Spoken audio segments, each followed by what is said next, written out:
날씨가 많이 추워졌죠. 건강 유의하시길 바랍니다. 얼마 전에 제 딸이 이제 생일이라 톡을 보내면서 해피 벌스데이 이렇게 보냈어요. 그런데 갑자기 해피가 뭘까 그런 생각을 하게 됐어요. 괜히 이제 목사는 자꾸 쓸데없이 묵상을 해요. 해피가 뭘까, 행복이 뭘까 이런 생각을 하게 되었습니다. 누구나 행복을 추구하잖아요. 그렇죠? 행복하길 바라지 않는 사람은 없을 것 같습니다. 그런데 행복이 뭐냐 했을 때 사실상 굉장히 모호해요. 너무 광범위해요. 그래서 행복이 뭘까 했을 때 정의하기가 굉장히 힘들어요. 행복이 뭘까? 저 책도 많이 사봤어요. 근데 행복하는 법에 대해서 가르쳐준 책들은 굉장히 많은데 진짜 행복이 뭐냐에 대해서 정의하고 있는 책은 없어요. 아직까지 전 발견하지 못했습니다. 들어보셨겠지만 아리스토텔레스가 행복론 해가지고 행복에 대해서 얘기했지만 그 당시 행복 개념은 우리가 생각하는 행복과 개념과 전혀 다른 것이었어요. 그 당시 행복 개념은 오히려 소명에 가까웠습니다. 그러나 점점 지나면서 오늘날에는 행복하면은 약간 뭐랄까요, 웰빙에 좀 가까워요. 그렇죠? 근데 어디를 찾아봐도 행복에 대해서 제대로 정의한 책은 없더라고요. 사전적인 의미는 있어요. 그러나 행복에 대한 책을 제가 몇 권 사면서 느낀 거는 돈이 아깝다는 생각이 많이 들었습니다. 왜냐하면 저자가 정작 행복이 뭔지 모르고 그 행복을 얻는 법에 대해서 쓰고 있기 때문입니다. 오늘 말씀을 통해서 행복에 대해서 성경은 어떻게 이야기하고 있는지 우리 크게 두 가지로 생각해 보려고 합니다. 첫 번째 우리가 생각해 볼 것은 행복이 과연 무엇이냐 하는 것입니다. 성경에서 말하는 행복에는 과연 뭘까요, 여러분? 사실 성경에서 행복이란 단어는 나오지 않아요. 물론 우리나라에서 이렇게 번역을 하면서 행복이라고 그 말을 차용해서 번역한 게 몇 개가 있어요. 한 대여섯 개 됩니다. 그러나 본래 히브리어 헬라어에서 행복이라고 하는 단어를 나타내는 대표적인 단어는 없습니다. 실상 성경에서 행복이라는 말은 없다고 해도 과언이 아니에요. 그런 개념이 없어요. 굳이 찾자면 성경에서는요, 여러분 행복보다는 주로 축복이라는 말을 씁니다. 행복과 축복은요, 단어 하나 차이지만 굉장히 다릅니다. 행복은 스스로의 상태에 대해서 이야기를 하는 것이에요. 그러나 축복은 하나님으로부터 오는 것입니다. 그러니까 성경에서 말하는 행복은 우리가 기대하는 행복과는 다른 거예요. 세상에서 말하는 행복은 내가 그렇게 느끼는 어떻게 보면 이기적인 관점에서 내가 느끼는 것이 행복이라면 성경은요, 하나님으로부터 오는 축복을 말하는 것이에요. 다르죠? 하나님과의 관계 가운데서 그분으로부터 얻을 수 있는 복을 말하는 것이죠. 또 현대의 어떤 행복의 개념과 비슷한 그래도 근접한 성경의 개념을 찾으라고 하면은 그것은 기쁨이다 이렇게 할 수 있어요. 기쁨. 자, 오늘 말씀도 보면요, 주 안에서 기뻐하라라는 말로 시작됩니다. 3장 1절에 보니까 주 안에서 기뻐하라. 자, 그런데 기뻐하라 하면서 그 앞에 수식이 붙었어요. 주 안에서. 여러분 앞에 거랑 똑같은 맥락입니다. 세상의 기쁨은 자의적이에요. 나 중심적이에요. 다른 사람 어떻게 보면 상관없어요. 그러나 우리의 기쁨은 주 안에서라는 수식이 붙습니다.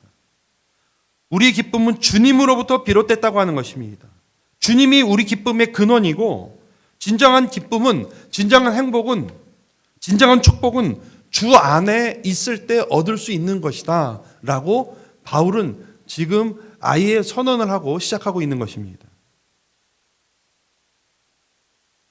바울이 이전에는요, 그 행복을 다른 데서 찾았어요. 오늘 4절부터 보니까 유명한 그 바울의 영적인 대차 대조표가 나옵니다.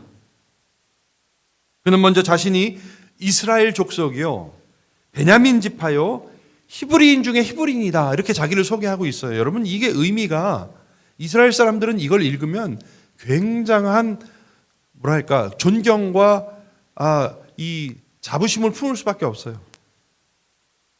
이스라엘 중에 이스라엘이고요, 베냐민 지파는 굉장히 명예로운 지파였어요. 초대 왕인 사울을 배출한 지파였고 굉장히 용맹한 지파였습니다. 이스라엘이 남북으로 나뉠 때요, 10지파, 대다수의 지파들이 다 북쪽으로 하나님 배신하고 다 북쪽으로 갔어요. 그런데 베냐민 지파만 유일하게 다윗 왕 유다 지파와 더불어서 남쪽 유다를 형성하죠. 굉장한 자부심이 있는 가문이었어요, 여러분. 히브리인 중에 히브리인이다. 히브리인. 그 당시 유대인들이, 지금도 그렇지만 흩어진 유대인들이 굉장히 많았어요. 디아스포라 유대인이라 하죠. 근데 이 바울은 물론 주로 서식하던 데가 다소였지만은 본토 출신이다. 그리고 이 히브리인이라고 하는 것은 히브리어를 구사할 수 있는, 우리가 생각하면 유대인들이 무슨 말을 썼게요? 근데 그 당시 공용어인 아람어를 썼어요. 아람어. 그 히브리어는 아주 히브리어를 쓰는 사람들은 굉장히 정통 유대인으로 쳤습니다. 그러니까 본토백이 히브리어를 구사하는 정통 유대인이었어요, 바울은. 그러니까 바울이요, 그 이전에 자기에게 행복을 가져다 주던 것, 자부심을 주고 기쁨을 주던 요소들을 말하면서 이런 배경을 얘기하는 것이죠. 요즘도 그렇죠. 가문이나 내 배경이나 이런 것을 가지고 거기서 프라이드를 갖고 거기서 행복을 찾으려고 하는 사람들이 있죠. 많아요, 사실은. 요즘 뭐 아주 엽기적인 사건, 그 재벌 3세, 이 말 때문에, 재벌 3세 때문에 사기를 치고 사기를 당한단 말이에요. 왜 그래요? 그것이 혹시, 그 가문이, 그 배경이 혹시 행복을 가져다 주지 않을까 기대하는 거잖아요, 지금. 어떠세요, 여러분? 여러분들은 뼈대 있는 집안이세요? 네. 저는 양녕대군 17대 손. 네.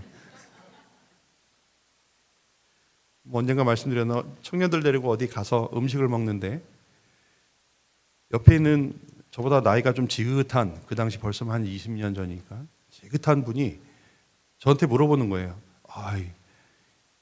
가만히 이름을 듣고 보니 이현수라 그러는데 혹시 파가 어떻게 되십니까?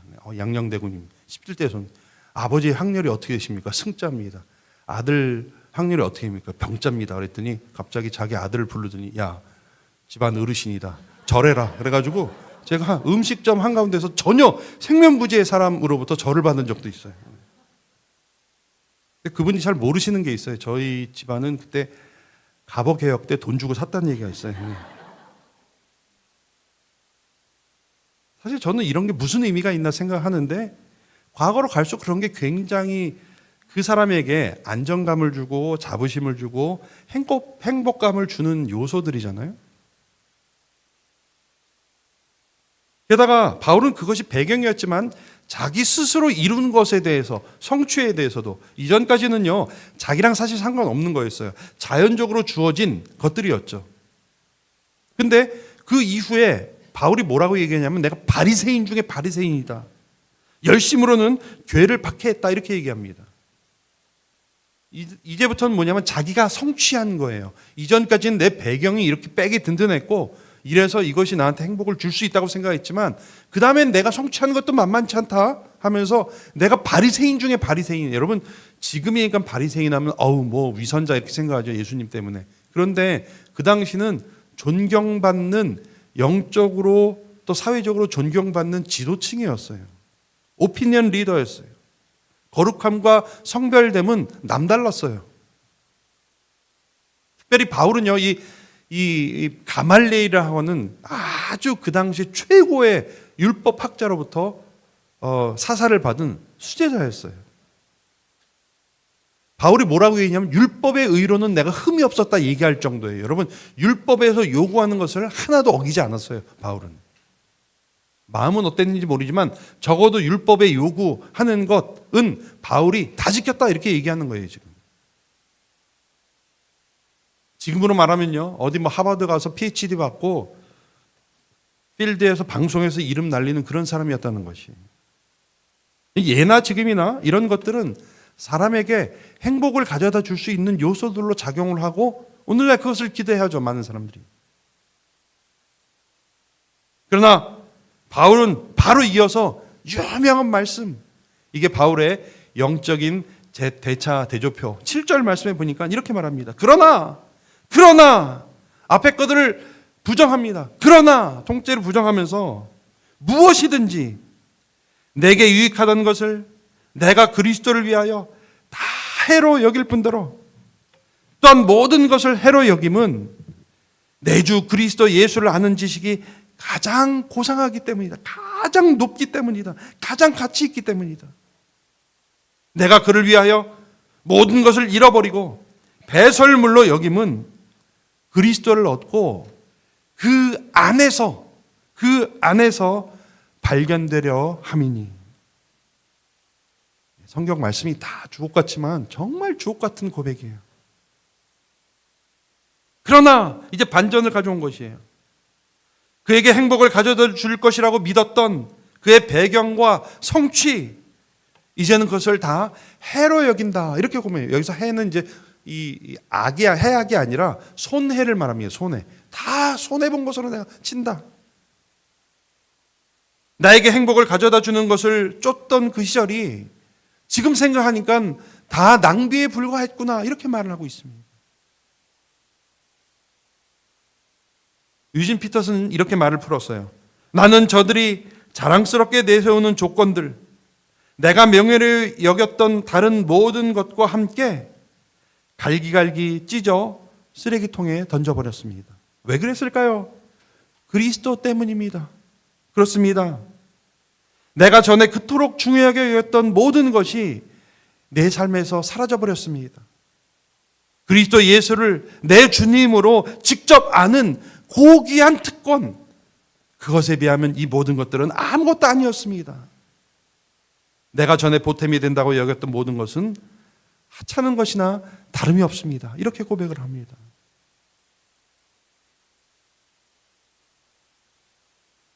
배경과 성취가 나쁘다는 것이 아닙니다. 그것이 악하다는 얘기가 아니에요. 그러나 자신의 추구와 성취가 방향이 전혀 맞지 않았다는 것이에요. 그래서 그것은 헛수고에 불과했다. 이렇게 고백하는 것입니다. 열심히 달리기는 달렸는데 엉뚱한 방향으로 갔어요. 전에 보니까 어떤 마라톤 선수가 앞에서 리드하는 사람이 잘못 갔어요. 이 왼쪽으로 가야 되는데 앞에서 리드하는 사람이 오른쪽으로 갔어요. 1등 하던 사람이 오른쪽으로 따라갔어요. 그 뒤에 있는 사람이 우승했어요. 다 왼쪽으로 가가지고. 세상에 억울한 일이. 바울이 지금 그렇다고 얘기하는 거예요. 내가 열심히는 달렸고 최선을 다했고 이만큼 달렸고 1등을 했는데 아하, 돌아보니까 엉뚱한 데로 가고 있었구나. 그러나 예수님을 알고서 그분을 만나고 나서 그 안에서 발견되어야 했다. 나는 행복이, 기쁨이 그분 안에서 새롭게 발견되었다. 이렇게 고백하는 것입니다. 그의 안에 거하자 비로소 축복이 무엇인지 기쁨이 무엇인지 알게 되었다고 하는 것입니다. 여러분 어떠세요? 공감하십니까? 진짜를 맛봤을 때 가짜가 얼마나 맛이 없었는지 우리는 알게 되는 것이죠. 진짜를 경험했을 때 가짜를 찾아 헤맨 것이 얼마나 헛수고에 불과했는지 우리는 알게 되는 것이죠. 우리가 여전히 행복을 쫓는 이유는요, 진짜 축복이 무엇인지 경험하지 못해서 그런 거예요. 진짜 축복이 무엇인지 덜 경험했기 때문에 여전히 우리는 행복을 쫓는 것이에요. 주 안에 있을 때 그 기쁨이 무엇인지 깊이 경험하지 못했기 때문에 우리는 여전히 축복이 아닌 행복을 쫓고 있는 것입니다.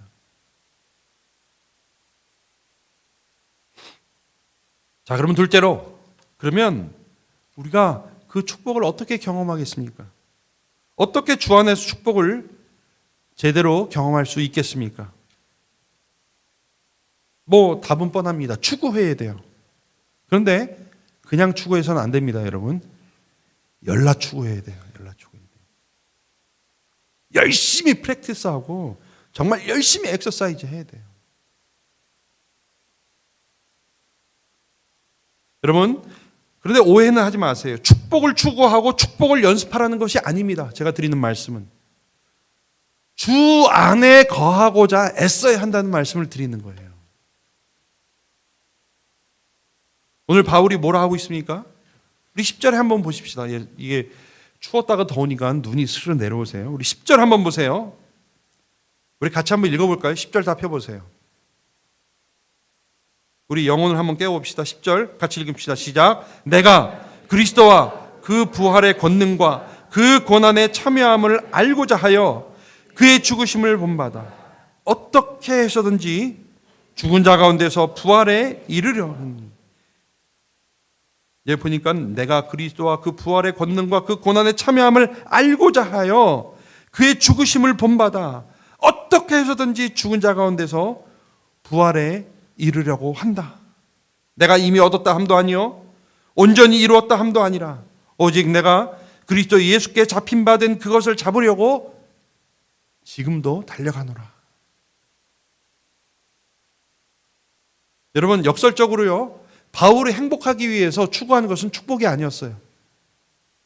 바울이 추구하는 것은 그리스도의 부활의 권능과 고난에 하고자 한 것이었습니다. 그리고 그것을 한 번 그렇게 하면 되는 것이 아니라 긴 과정, 이미 얻은 것도 아니요, 또 온전히 이룬 것도 아니고 주 예수께서 나를 붙잡은 것처럼 내가 주님을 붙잡으려고 지금도 쫓아갑니다. 이렇게 이해를 하고 있습니다. 이러한 그리스도에 대한 갈망, 그분에 대한 갈망, 이것이 없다면 우리는 그분을 경험할 수 없습니다. 그분을 간절히 바라지 않는다면 우리는 축복을 경험할 수가 없어요. 왜냐하면 그분이 축복이기 때문에 그래요. 그분이 축복을 우리에게 가져다 주는 분이 아니라 그분이 축복이기 때문에 그분을 갈망하지 않고는, 그분을 소망하지 않고는 우리는 축복을 알 수가 없어요. 우리는 주님을 갈망하고 주님을 추구해야 됩니다. 구원은요, 전적인 하나님의 은혜예요. 내가 할 수 있는 것은 아무것도 없어요, 구원을 위해서. 그러나 구원받은 이후에는, 그 이후에는 우리는 하나님을 갈망하고 그분을 소망해야 됩니다.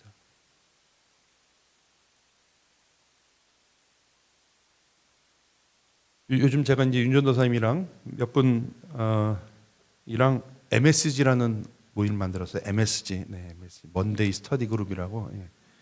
월요일 날 모여서 간단한 조찬을 먹으면서 책을 같이 읽고 나누는 모임이에요. 요즘 이제 게리 토마스의 책을 읽는데 거기 우리의 영적인 여정에 대해서 말하면서 이런 말을 하나 썼어요. 자율주행이라는 말을 썼어요. 우리가 구원을 받는 것은 우리의 노력이 아닌 하나님의 은혜로 되는 것이죠. 그리고 은혜 그 이후에는, 영적으로 태어난 이후에는 일종의 자율주행 기간이 있어요. 자율주행 기간이. 그건 뭐냐면 우리가 갓 태어났기 때문에 뭘 어떻게 해야 될지 모르기 때문에, 오늘도 저기 채은자매랑 애들 나왔는데 처음에 나오면 어떻게 돼요? 부모가 다 해줘야 돼요. 그런 기간이 있다는 거예요. 그런 기간이. 그거를 일종의 자율주행 기간이라고 얘기를 해요. 그때는 우리가 큰 힘을 들이지 않아도 가요. 자라나요. 왜냐하면 부모님이 다 해주기 때문에. 근데 어느 때부터는 자율주행을 그치고 내가 스스로 가야 하는 때가 옵니다. 어떤 사람은 빨리 오기도 하고 어떤 사람은 좀 늦게 오기도 하지만 분명한 것은 어느 시점인가는 자율주행이 어느덧 줄어들고 끊치고 그 다음부터는 자기 스스로 가야 되는 때가 와요. 그런데 그 시기가 오면은 그때부터는 우리 스스로 추구하고 방향을 잡고 걸어가야 돼요. 스스로 채찍질을 하면서 나아가야 돼요, 이제는. 그렇지 않으면 그냥 그 자리에 머물러 있게 돼요. 근데 적지 않은 사람들이 자율주행이 끝나면서 그냥 거기에 머무는 사람들이 많아요. 그게 전부인 줄 알고. 또 저절로 안 가나? 이렇게 생각하는 사람들이 많아요. 적지 않은 사람들이요. 10년, 20년을 그냥 자율주행이 끝나는 그 시점에 머물러 있는 사람들이 의외로 많아요. 왜 그래요? 추구하지 않기 때문에 그래요. 갈망하지 않기 때문에 그래요. 훈련하지 않기 때문에 그래요.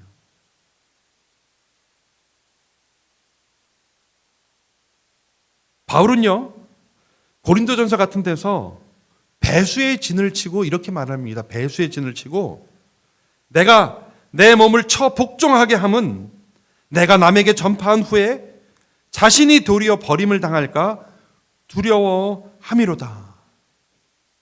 물론 한 번 구원은 취소되지 않습니다, 여러분. 그러나 바울은 그렇게 마음을 먹는 거예요. 마치 배수의 진을 치는 것처럼 내가 내 자신을 쳐서 복종시키지 않으면 내가 전도 열심히 하고도 구원받지 못할 것 같다라고 하는 그 마음을 잡는 거예요.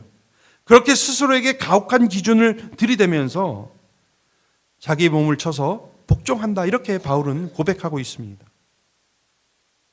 우리에게는 여러분 이런 정도의, 이러한 강도의 추구와 갈망과 연습이 필요합니다.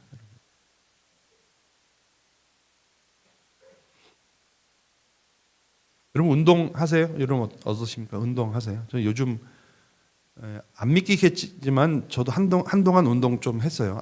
도저히 안 믿으시겠지만, 근데 요즘 제가 굉장히 느끼는 게 추위를 많이 느껴요. 그래서 이게 왜 그런가 했더니 이제 이 근육량이 떨어지면서 추위를 많이 느낀다 그러더라고요. 그래서 이제 운동을 해야 되겠다 해가지고 한동안 이제 산책을 하다가 요즘 뭘 하냐면 이제 발에다가 그 모래주머니를 찼어요. 모래주머니 1.5kg, 1.5kg, 3kg를.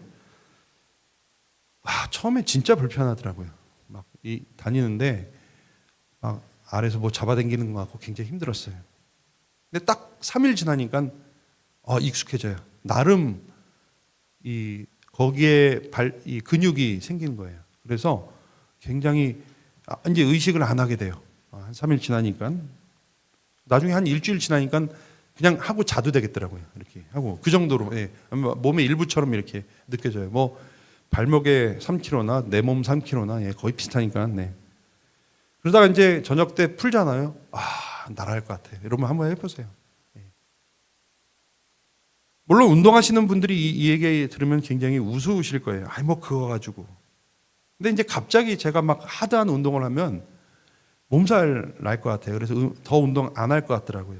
그래서 그냥 이렇게 좀 하다가 나중에 조깅도 하고 뭐 이렇게 산에도 올라가려고 합니다. 근데 거기까지 가는데 한 3년 잡고 있어요. 웃으시죠? 3년도 저는 안 될 것 같아요. 전에는 몇 개월 하면은 금방 근육이 붙어서 지금 안 될 것 같아요. 그래서 한 3년 잡고 있습니다. 다만 중간에 포기하지 않는 게 제 목표입니다. 우리가 처음부터 갈망하고 추구하면 잘 될 것 같은데 잘 안 돼요, 사실은. 안 돼요. 세상의 행복을 포기하고 주 안에서 누리는 축복을 경험하는 것 하루아침에 되지 않습니다. 여러분. 똑같습니다. 우리 육신의 훈련이나 영적인 훈련 똑같습니다. 그래서 잘 안 되면 어떻게 해요? 우리 운동하다가 어떻게 돼요? 잘 안 되면 금방 포기하잖아요. 그러니까 할 수 있는 작은 것부터 시작해야 돼요. 작은 것부터. 내려놓을 수 있는 작은 것부터 내려놓기 시작해야 돼요. 버릴 수 있는 작은 것부터 버리기 시작해야 되고, 또 추구할 수 있는 작은 것부터 시작해야 돼요. 길게 잡으세요, 여러분. 2년, 3년 잡으세요. 처음부터 너무 바울처럼 되려고 너무 하면은 좌절돼요.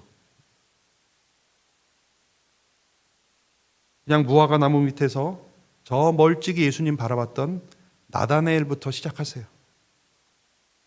그 다음에 의심 많은 도마를 거쳐서 기복이 심한 베드로를 지나서 바울처럼 결국에는 예수님처럼 한 걸음 한 걸음 그러나 중단 없이 소망하고 추구하고 훈련해야 됩니다. 바울도 그걸 알고 있었어요. 그래서 오늘 16절 말씀해 보니까 이렇게 한번 쳐다보세요. 16절 말씀해 보니까 한번 싹 쳐다보시면서 오직 우리가 어디까지 이르렀든지 그대로 행할 것이라. 성숙한 사람은 성숙의 단계의 추구를, 미성숙한 사람은 미성숙한 단계의 추구를 하며 어쨌든 우리가 어느 단계에 도달했든지 그 단계에 맞추어서 살아내고자 하는 게 중요한 것이죠. 중요한 것은 목표와 지속성입니다.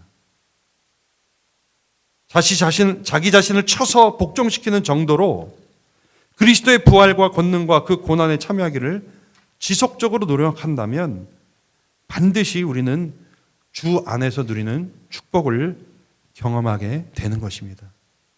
여러분, 이 훈련이 필요하고 같이 하는 게 필요해요. 전에 지금 돌아가셨습니다만 최은용 집사님이랑 한동안 저희들이 새벽 예배를 끝나고 중앙 체육관에 모여서 운동을 했습니다. 여기 멤버들도 몇 분 계세요. 6쯤 모여가지고 했습니다. 처음엔 힘든데 점점 이렇게 근육이 생기고 또 혼자 하면 안 나갈 것 같은데 같이 하니까 안 나오면 인상 쓰고 그러니까 나가야 돼요. 저는 사실 그때 나갈 때 마음에 이런 게 있었어요. 집사님, 육신의 훈련도 이렇게 해야 느는 것처럼 영적인 훈련도 하십시오. 그거 성경 공부 시키려고 나갔어요. 근데 이제 제 훈련이 됐죠. 근데 원리는 사실 똑같은 거예요. 육신이 그렇게 훈련을 하면 근육이 붙고 건강해지는 것처럼 우리 하나님을 갈망하는 훈련, 하나님을 갈망하는 추구도 계속하면 결국은 영적인 건강이 오는 것이에요. 그리고 그분과 깊은 관계 가운데 들어가면서 우리는 그분으로부터 오는 복을 누릴 수 있는 거죠. 자, 우리는 처음에 행복에 대해서 이야기하다 여기까지 왔습니다. 성경에서 진정한 행복은 축복입니다. 주님 안에 있을 때 주님으로부터 오는 것이 축복입니다.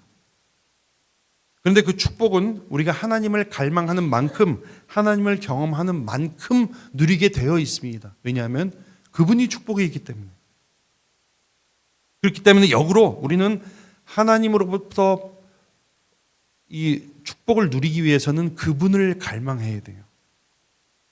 우리 자신을 쳐서 복종시키며 주 안에서 거하기를 목숨 걸어야 됩니다. 그렇지 않으면 축복은 먼 이야기죠. 세상에서 잠시의 행복감은 우리가 경험할 수 있습니다. 그러나 그것은 곧 사라집니다. 주 안에 있을 때 진짜 축복을 경험하게 되는 것입니다. 사랑하는 성도 여러분, 주 안에 거하길 간절히 구하고 찾는 가운데 참 기쁨과 축복을 경험하시는 저와 여러분 되시길 주님의 이름으로 축원합니다. 기도드리겠습니다. 하나님, 세상에 많은 우리가 열심히 살면서 많은 것들을 구하지만 주님을 구하게 하시옵소서. 우리로 하여금 주 안에 거하는 것을 갈망하게 하시옵소서. 그래서 참된 기쁨과 참된 축복이 무엇인지 알게 하시고 그럴 때에 우리가 헛수고를 하지 아니하고 주 안에서 우리의 가치와 우리의 삶과 우리의 믿음이 재발견되어지는 그런 아름다운 축복들을 누릴 수 있는 줄 압니다. 우리를 붙들어 주시옵소서. 그런 축구를 하게 하여 주시옵소서. 그런 연습을 하게 하여 주시옵소서. 예수님의 이름으로 기도드리옵나이다. 아멘.